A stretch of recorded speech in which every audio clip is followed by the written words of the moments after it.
जय हिंद। पॉलिटी की आज की क्लास में हम बात करेंगे right to freedom of religion के बारे में। Right to freedom of religion में 4 आर्टिकल्स हैं, आर्टिकल 25, 26, 27 और 28। इन चारों आर्टिकल्स के बारे में आज अपन पढ़ेंगे। देखो शुरू करते हैं। सबसे पहले है आर्टिकल 25। एक बात तो ये कि आर्टिकल 25 में 2 क्लॉज हैं। क्लॉज 1 क्या कहता है?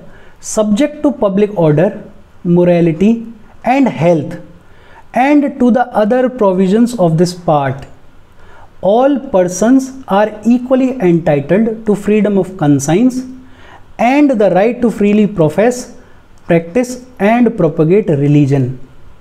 एक बार को पहली लाइन को छोड़ देते हैं और आगे देखते हैं क्या कहा गया है।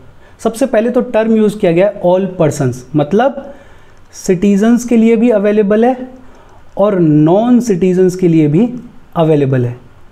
और कहा यह गया है कि सभी लोगों को बराबर का फ्रीडम है of conscience, right to profess, practice and propagate religion.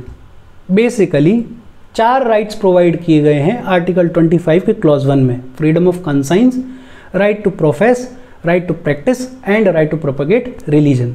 ये चारों क्या है एक एक करके देखते हैं। सबसे पहले है फ्रीडम ऑफ कंसाइंस, मतलब आपको अपने अंदर की दुनिया में, इनर वर्ल्ड में भगवान के साथ में जैसा रिश्ता रखना है आप रख सकते हो। अगर आपको अंदर से आवाज़ आती है कि भगवान एक है तो एक भगवान की पूजा करो। अगर आपको अंदर ये लगता है कि भगवान अनेक हैं तो अनेकों भगवान को मानो। अगर आपका अंदर का वर्ड ये कहता है कि मूर्ति पूजा सही है तो मूर्ति पूजा करो। अगर आपके भीतर से आवाज़ उठती है कि मूर्ति पूजा में कुछ नहीं है, भगवान तो सब जगह है, तो मत करो मूर्ति पूजा।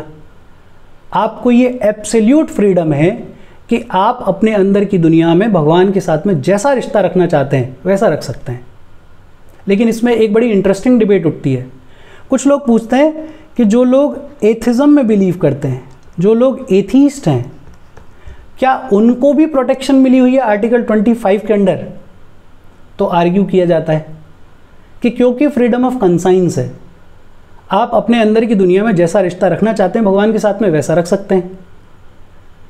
तो ऐसे लोग जो कोई रिश्ता नहीं रखना चाहते वो भी तो फ्रीडम ऑफ कंसाइंस का हिस्सा है, उनको भी प्रोटेक्शन मिलनी चाहिए। कोर्ट के सामने केस आया lily Thomas versus union of India, और इस लिली थॉमस केस में कोर्ट से ये पूछा गया कि अगर कोई आदमी एथीस्ट है और वो एथिज्म को प्रोपगेट करता है, एथिज्म का प्रचार प्रसार करता है, तो क्या वो आर्टिकल 25 को वायलेट कर रहा है? तो कोर्ट ने ये कहा कि क्योंकि हमारा कॉन्स्टिट्यूशन सेक्युलर कैरेक्टर स्टैब्लिश करता है और इसके चलते एथीस्ट लोगों के भी राइट्स हैं। बहरहाल इस पर डिबेट चलती रहती है। अगला राइट है राइट टू प्रोफेस। आपका जो भी रिलीजन है, आपका जो भी फेथ है, आपका जो भी बिलीफ है, उसको आप खुल के ओपनली फ्रीली डिक्लेयर कर सकते हो, बता सकते हो। To declare one's religious beliefs and faith freely and openly. For example, Hindu लोग तिलक लगाते हैं, सिख लोग टर्बन पहनते हैं, मुस्लिम लोग कैप लगाते हैं।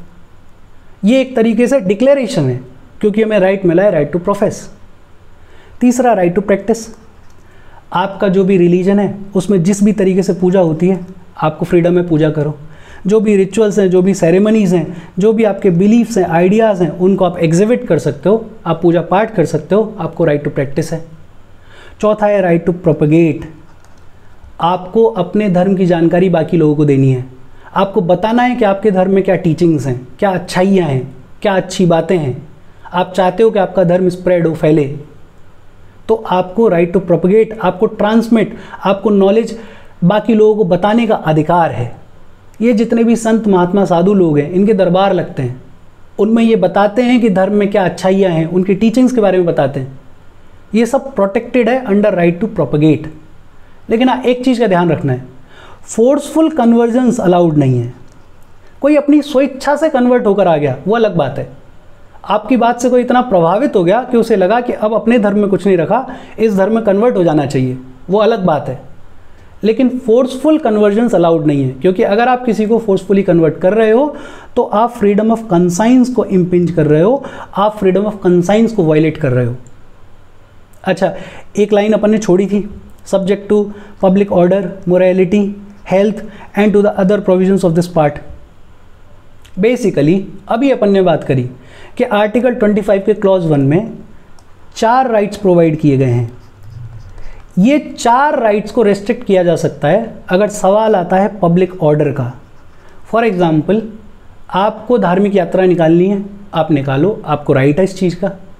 लेकिन आप ये कहो कि हम धार्मिक यात्रा निकालेंगे और तलवार लेके और हथियार लेके निकालेंगे, और ऐसे एरिया से निकालेंगे जहाँ पे और धर्मों के रिलीजियस माइनॉरिटीज़ रहते हैं, तो यहाँ सवाल खड़ा हो जाएगा पब्लिक ऑर्डर का। और जब पब्लिक ऑर्डर का सवाल आएगा तो आपके जो क्लॉज 1 में राइट्स हैं उनको बैकसीट लेनी पड़ेगी। मोरालिटी, नैतिकता, कोई ये कहे कि मेरे धर्म में एनिमल सेक्रीफाइस का कॉन्सेप्ट है और मैं एनिमल सेक्रीफाइस करूंगा चौराहे पे, लेकिन हो सकता है आपके ही धर्म में कुछ लोग ऐसे हो जो इससे एग्री ना करें, और ये तो होगा ही कि बाकी के धर्म के जो लोग हैं वो इससे एग्री नहीं करेंगे, और यहां सवाल आ जाता है नैतिकता का। तो जब मोरालिटी का सवाल आएगा तो भी आपके राइट्स को बैकसीट लेनी पड़ेगी। हेल्थ, और हेल्थ में जो सबसे बढ़िया एग्जांपल मुझे याद आता है वो आता है तबलीगी जमात का। रिलीजियस असेंबलीज का राइट है, लेकिन आपदा के टाइम पे, कोविड के टाइम पे जब आप असेंबल हो रहे हो तो खतरा पैदा कर रहे हो बाकी लोगों की हेल्थ के लिए, और इसलिए उनको रोका गया, रिस्ट्रेन किया गया। ये जो पब्लिक ऑर्डर है, मोरालिटी है, हेल्थ है, इसको समझना इजी है। इसमें ट्रिकी है other provisions of this part. This part मतलब पार्ट 3, और ये कहा जा रहा है कि अगर पार्ट 3 के और फंडामेंटल राइट्स आर्टिकल 25 के सामने खड़े हो जाते हैं, के अगेंस्ट में खड़े हो जाते हैं, तो फिर क्या किया जाएगा। इसको एक एग्जाम्पल से समझते हैं। फॉर एग्जाम्पल, कोई आदमी है ए और आर्टिकल 21 राइट टू लाइफ के अंडर इसको राइट टू स्लीप है, इसको राइट टू लेजर है, सुकून की नींद, सुकून की ज़िंदगी का अधिकार है इसको। और कोई आदमी है बी, इसको मिला हुआ है religious freedom, right to practice, profess and propagate religion, और ये प्रैक्टिस के चलते सुबह 4 बजे से भजन कीर्तन करना शुरू कर देता है लाउड वॉल्यूम पे, या नमाज पढ़ना शुरू कर देता है लाउड स्पीकर पे। ये ए आदमी कोर्ट पहुंच गया और ये कहता है कि मेरे फंडामेंटल राइट टू स्लीप का वायलेशन है, ये मेरे को सुकून से सोने नहीं दे रहे हैं। तो एक तरफ तो ये आदमी आर्ग्यू कर रहा है कि मेरे राइट टू स्लीप का वायलेशन है, दूसरी तरफ भी आदमी आर्ग्यू कर रहा है कि मैं भी तो अपने फंडामेंटल राइट को ही प्रैक्टिस कर रहा हूँ, जो रिलीजियस फ्रीडम मेरे को मिला हुआ है उसको प्रैक्टिस कर रहा हूँ। और कोर्ट के सामने बड़ी यूनिक सिचुएशन है, अब क्या करें। तो ये कहा गया कि कोर्ट को ये कोशिश करनी चाहिए जितना हो सके इन दोनों के बीच में हार्मनी स्टैब्लिश करें, कोई बीच का रास्ता निकालें। लेकिन अगर सिचुएशन ऐसी है कि हार्मनी स्टैब्लिश नहीं हो सकती, बीच का रास्ता नहीं निकल सकता, तो फिर आर्टिकल 25 क्लॉज 1 के जो राइट्स हैं उनको बैकसीट लेनी पड़ेगी।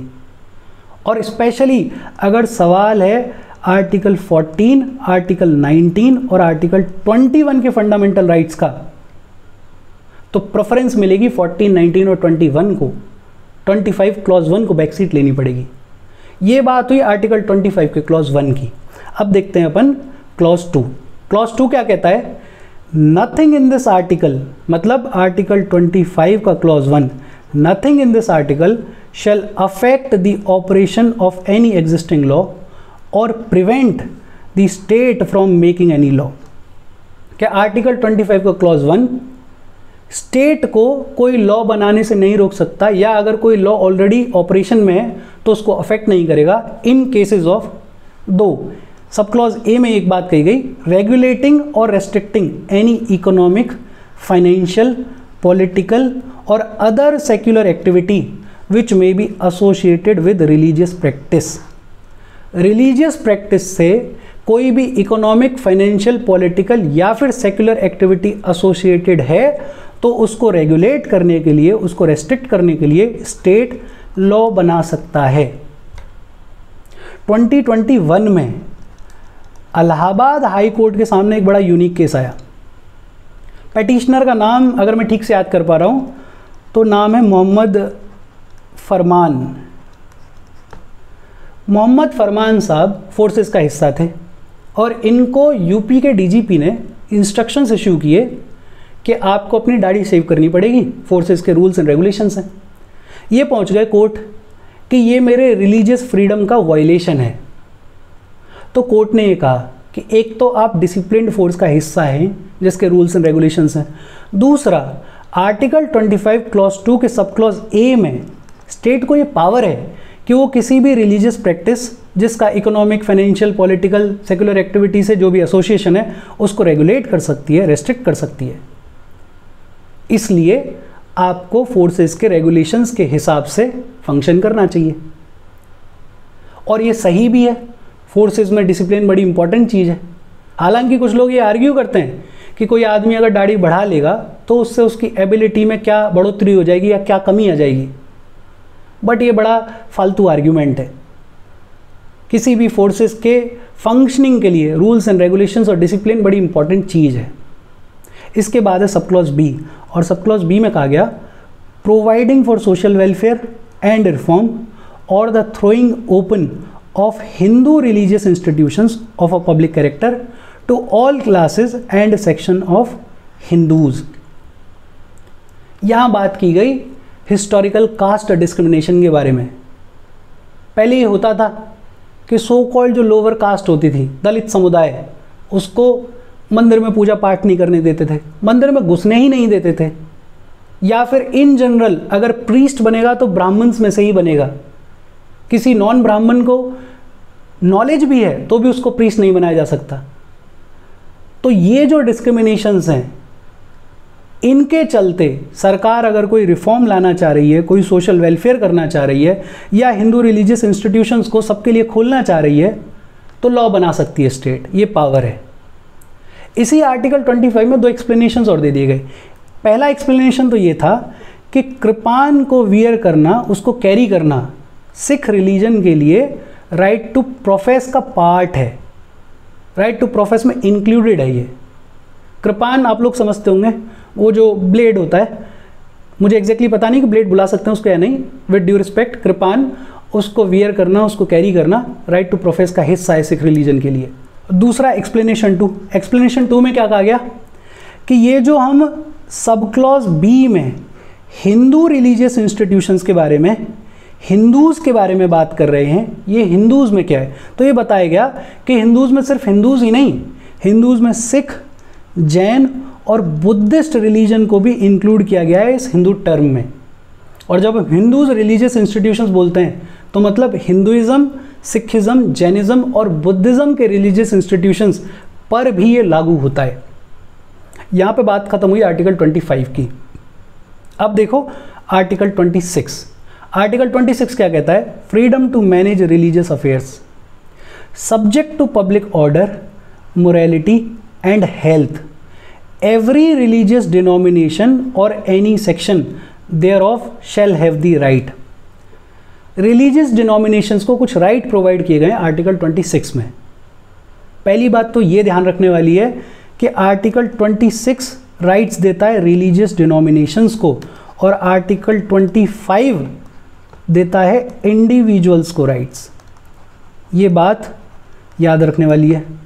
दूसरा, religious denominations for example Arya Samaj है या फिर राम कृष्ण मिशन है, ये जो बॉडीज़ हैं ये रिलीजियस डिनोमिनेशंस हैं और इनको कुछ राइट्स मिले हुए हैं, जैसे to establish and maintain institutions for religious and charitable purposes. ये लोग रिलीजियस और चैरिटेबल पर्पसेस के लिए इंस्टीट्यूशंस को इस्टेब्लिश कर सकते हैं और उनको मेंटेन भी कर सकते हैं। To manage its own affairs in matters of religion, अपने अफेयर्स को मैनेज करने का पूरा राइट है इनको। फॉर एग्जाम्पल, अगर जनरल एग्जाम्पल दें तो दिवाली हम सेलिब्रेट करते हैं, होली हम सेलिब्रेट करते हैं। ये दिवाली होली कब सेलिब्रेट की जाएगी ये स्टेट नहीं बताता हमें। हमारे जो रिलीजियस डिनोमिनेशन के ज्ञानी लोग हैं, जो जानकार लोग हैं, वो बताते हैं ग्रह नक्षत्र को देख के वो बताते हैं कि इस तारीख को दिवाली, इस तारीख को होली होने वाली है। स्टेट उसमें इंटरफेयर नहीं करता, रिलीजियस डिनोमिनेशंस को उनके अफेयर्स को मैनेज करने का पूरा राइट है। तीसरा, to own and acquire movable and immovable property. जब इंस्टीट्यूशंस स्टैब्लिश करेंगे, मेंटेन करेंगे, तो प्रॉपर्टी की ज़रूरत पड़ेगी। तो ये लोग मूवेबल और इमूवेबल प्रॉपर्टी एक्वायर कर सकते हैं, ओन कर सकते हैं, ज़मीन जायदाद खरीद सकते हैं, गाड़ी घोड़ा जो कि मूवेबल प्रॉपर्टी है वो खरीद सकते हैं। और चौथा, इस प्रॉपर्टी को एडमिनिस्टर भी कर सकते हैं in accordance with the law. खरीद बेच जो भी करना है वो कर सकते हैं in accordance with the law. Article 26 में सुप्रीम कोर्ट से ये पूछा गया कि रिलीजियस डिनोमिनेशन होता क्या है। तो सुप्रीम कोर्ट ने बोला कि ये 3 कंडीशंस अगर फुलफिल कर दी जाएं तो रिलीजियस डिनोमिनेशन मान लिया जाएगा। कौन कौन सी 3 condition? It should be a collection of individuals who have a system of beliefs which they regard as conducive to their spiritual well-being। कि कलेक्शन ऑफ इंडिविजुअल्स होना चाहिए, उनका अपना एक बिलीफ सिस्टम होना चाहिए और वो बिलीफ सिस्टम उनके स्पिरिचुअल वेलबींग के लिए ज़रूरी हो। एक कंडीशन तो ये कि कलेक्शन ऑफ इंडिविजुअल्स जिनका सेम सेट ऑफ बिलीफ्स हो। दूसरा, कॉमन ऑर्गेनाइजेशन होनी चाहिए, जैसे रामकृष्ण मिशन है कॉमन ऑर्गेनाइजेशन, और इस कॉमन ऑर्गेनाइजेशन का एक डिस्टिंक्टिव नेम होना चाहिए, अलग नाम होना चाहिए। फॉर एग्जाम्पल रामकृष्ण मिशन या आनंद मार्ग, ये दोनों जो हैं वो रिलीजियस डिनोमिनेशंस हैं with in Hindu religion. Court के सामने अरबिंदो सोसाइटी को लेके पहुंचा कि ये रिलीजियस डिनोमिनेशन है या नहीं है, तो ये बताया गया कि नहीं, ये रिलीजियस डिनोमिनेशन नहीं है। ये बात हुई आर्टिकल 26 की। अब देखो आर्टिकल 27। आर्टिकल 27 बड़ा सिंपल है। No person shall be compelled to pay any taxes the proceeds of which are specifically appropriated in payment of expenses for the promotion or maintenance of any particular religion or religious denomination। अगर बहुत simple language में कहें कि किसी भी इंसान से कोई टैक्स नहीं लिया जाएगा किसी पर्टिकुलर रिलीजन को या रिलीजियस डिनोमिनेशन को प्रमोट या मेंटेन करने के लिए। लेकिन इसमें ध्यान देने वाली बात यह है, एनी पर्टिकुलर रिलीजन या रिलीजियस डिनोमिनेशन की बात की गई है कि किसी पर्टिकुलर रिलीजन या रिलीजियस डिनोमिनेशन को प्रमोट या मेंटेन करने के लिए टैक्स नहीं लिया जाएगा। लेकिन अगर सारे धर्मों को मेंटेन करने के लिए, प्रमोट करने के लिए कलेक्ट करना है तो टैक्स कलेक्ट कर सकते हैं। डिस्क्रिमिनेट नहीं करेंगे, सरकार किसी एक रिलीजन को फेवर नहीं करेगी, सबको अगर मेंटेन प्रमोट करने की बात है तो उसके लिए टैक्स कलेक्ट कर सकते हैं। दूसरा, टैक्स कलेक्शन प्रोहिबिटेड है, फी चार्ज करना प्रोहिबिटेड नहीं है। फॉर एग्जांपल हम देखते हैं मंदिर वगैरह में नॉमिनल फीस ली जाती है, हालांकि ज़्यादातर तो लेते ही नहीं है, डोनेशन का ही पैसा खूब आता है, लेकिन कुछ कुछ मंदिरों में नॉमिनल फीस ली जाती है। वो क्यों ली जाती है? पुलिस लगी हुई है, फोर्स लगी हुई है और बहुत सारी सर्विसेज प्रोवाइड की जा रही हैं, उनमें खर्चा तो आता ही है, एडमिनिस्ट्रेशन में खर्चा तो आता ही है। उस खर्चे की भरपाई हो सके उसके लिए फ़ी चार्ज की जा सकती है। टैक्स नहीं ले सकते लेकिन फ़ी लेवाई कर सकते हैं। Fee can be levied for secular administration and to provide them some special service और सेफ्टी मेजर्स। आर्टिकल 27। अब देखो article 28, freedom from attending religious instructions. और आर्टिकल 28 में 3 क्लॉज हैं और इन 3 क्लॉज में 4 टाइप के एजुकेशनल इंस्टीट्यूशंस के बारे में बात की गई है और बताया गया है कि किन एजुकेशनल इंस्टीट्यूशंस में रिलीजियस इंस्ट्रक्शंस इशू की जा सकती हैं और किन में नहीं की जा सकती। क्लॉज 1 बात करता है ऐसे एजुकेशनल इंस्टीट्यूशंस के बारे में which are wholly maintained out of state funds, जो कि पूरी तरह से स्टेट के फंड्स पे चलते हैं, मतलब सरकारी स्कूल, सरकारी कॉलेजेस, और उनमें किसी भी प्रकार की रिलीजियस इंस्ट्रक्शन इश्यू नहीं की जा सकती। No religious instruction shall be provided in any educational institution wholly maintained out of state funds. Clause 1। Clause 2 क्या कहता है? क्लॉज 2 बात करता है ऐसे एजुकेशनल इंस्टीट्यूशंस के बारे में जिनको एडमिनिस्टर किया जाता है बाय द स्टेट, बट उनको इस्टेब्लिश किया गया है अंडर एनी एंडाउमेंट और ट्रस्ट।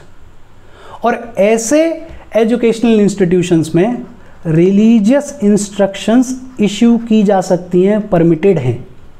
फॉर एग्जांपल गुरुकुल वगैरह, वहाँ पे रिलीजियस इंस्ट्रक्शंस इशू की जा सकती हैं, ट्रस्ट द्वारा इस्टेब्लिश किए जाते हैं। एडमिनिस्ट्रेशन डे टू डे वाला वो जो है स्टेट के अंडर, स्टेट के रूल्स के हिसाब से। लैंग्वेज क्या है? Nothing in clause 1 shall apply to an educational institution which is administered by the state but has been established under any endowment or trust which requires that religious instruction shall be imparted in such institution. तीसरा clause बात करता है दो तरीके के educational institutions के बारे में। एक तो वो which are recognised by the state, for example CBSE है, या राजस्थान में जो स्टेट बोर्ड चलता है RBSC है।